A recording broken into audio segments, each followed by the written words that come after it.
video of me doing my shoes up. It's fine. KT Tunstall. Hi. And Andy Burrows. Welcome to the Peace Hall. Hello. Hi. I was just finishing doing my shoes up for the gig because we've got work to do. What do you think of the place? What an amazing place. I thought it was indoors. I didn't realise it's got the kind of...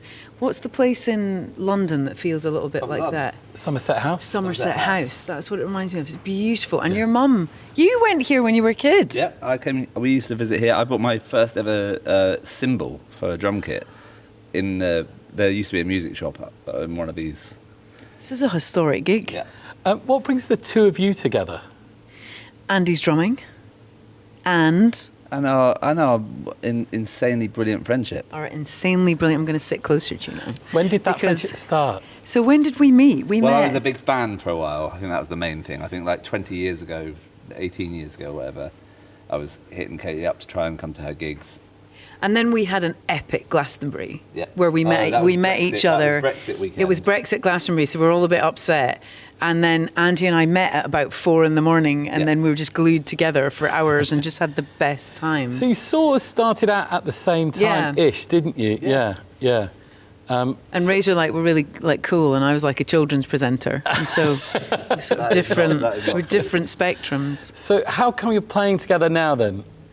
Well, I, for a long time, ended up playing solo. I'd just do solo gigs with my loop pedal. It was sort of a needs-must situation, with just touring becoming very, very expensive and, didn't have the hits of the first record. And so, I think people really enjoyed seeing that solo show. It was quite different from a full band show. And then these gigs, well, actually, it was the last record that I made called Nut. I really wanted Andy to play drums on it. I think we'd played a couple of times, a little bit together by then. And he's just got a completely unique, phenomenal style of drumming. We just played the Royal Albert Hall and it was my birthday. And so we did a bunch of covers. And I still can't believe it happened, but I asked Roger Daltrey if he'd come and sing, and he said yes. And it was the most amazing birthday present where he said, "You've got to tell me what we're going to sing now. I can't choose." So I'm sitting there listening to The Who going... I'm just going to choose what I want Roger Daltrey to sing for birthday. And obviously, Andy's grown up with Who. And so you can imagine the sound check when me and the band are all getting ready to play Won't Get Fooled Again with Roger singing and Andy particularly because of all those amazing drum beats. And you just knew every single note. And you're obviously a massive fan of The Who. Huge fan, yeah. That was quite special. And what a testament to KT that everybody, that all of these people. Yeah, we had Rick Astley, Natalie Imbruglia, Mills. It was just, and nobody knew. It was a complete surprise. But when they finished the sound check, Roger Daltrey just turned around. He just went, "You sound like The Who," which was just the biggest compliment. Yeah. But my friend texted me actually and said, "Man, Andy's pocket is amazing." And I just replied, "Bonham Moon Rising." And what's he like to be on stage with Andy, not Roger? With Andy, it's just... So with me, I feel like melody, lyrics and rhythm are the 3 pillars of my music. And a lot of people, their rhythm section will be bass and drums. Mm-hmm. And for me, it's always been rhythm, guitar and drums. So we'll do a 2-piece show together. And it always makes sense for me to get drums first rather than a bassist or a keyboard player.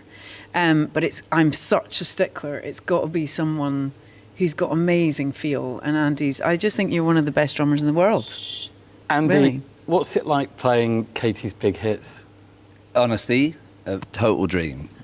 I remember the first time I heard Other Side of the World, I was like, I fucking love this so much.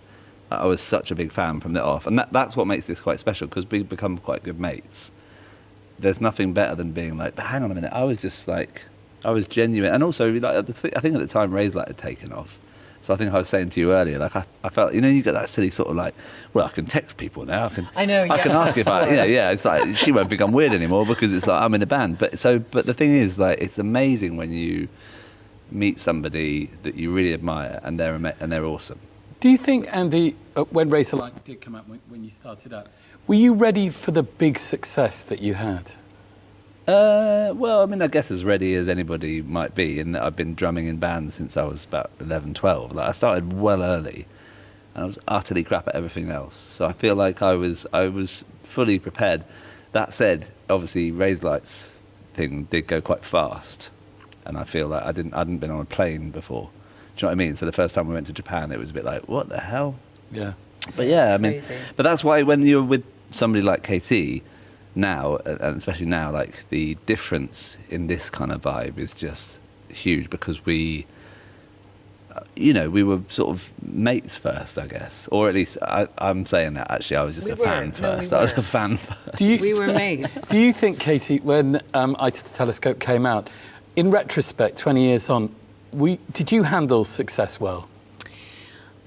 I don't think I did handle it that well. I got through it fairly unscathed. I mean, I got married and divorced, which was a total nightmare. But I think I sort of... Billy Connolly's wife, Pamela Stevenson, wrote this book. She's a psychologist, and she said fame... So the reactions to fame is a bit like trauma, where you can either put your head down and carry on and pretend everything's the same and have a breakdown later, have a breakdown straight away, or just take drugs and drink to try and deal with it. And I think I did the first one. I just kept these blinkers on, and I was just like, it's just the same. It's the same as playing in the pub. It's just more people. And of course, it's just not the same at all, because you've got all this pressure on you to make my second record sold 1 million copies, and I got called a flop. What a failure. Yeah, my record label said it was a flop, and I'm like, you wish you could sell 1 million records now. And I think I love the music part, but and this is also why I love playing with Andy, is I love feeling like I'm just one of the band. I don't really like being the bride in the situation. And so I think what's been really difficult is actually being a boss of an organisation and sort of having to make some really big decisions and sometimes having to kind of crack the whip a little bit. I've never been very good at that. And I'm rubbish at fame. It's wasted on me. Someone else would get so many more free handbags than I get. Are you good at being famous, Andy? Well, one, I'm not famous, and two, I'm not good. I think the great. I'm quite famous. Yeah, I'm sort of like I'm the chicken korma of famous.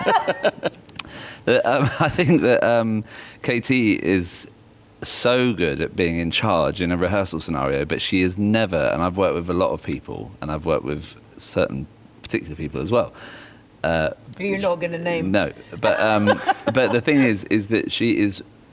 I think it takes a lot to be in control and still be utterly awesome and be a friend and be somebody that you want to be in that room with and just be with all day and play. Do you know what I mean? Play music with. I don't think that's a very easy balance to strike. You are on stage in literally 10 minutes. So let's talk about when we grew up. Yeah. So yeah. I would love to say about Andy, and part of the reason we love playing together is we're just still kids. Yeah.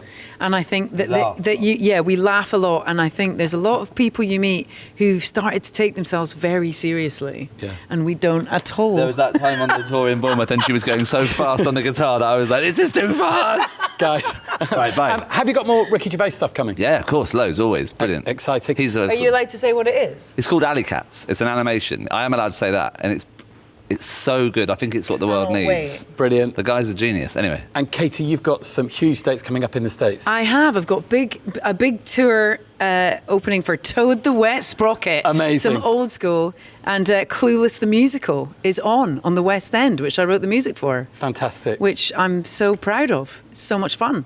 Amazing. Thank you so much. Thank you. Katie Tunstall, Andy Burrows, thank you.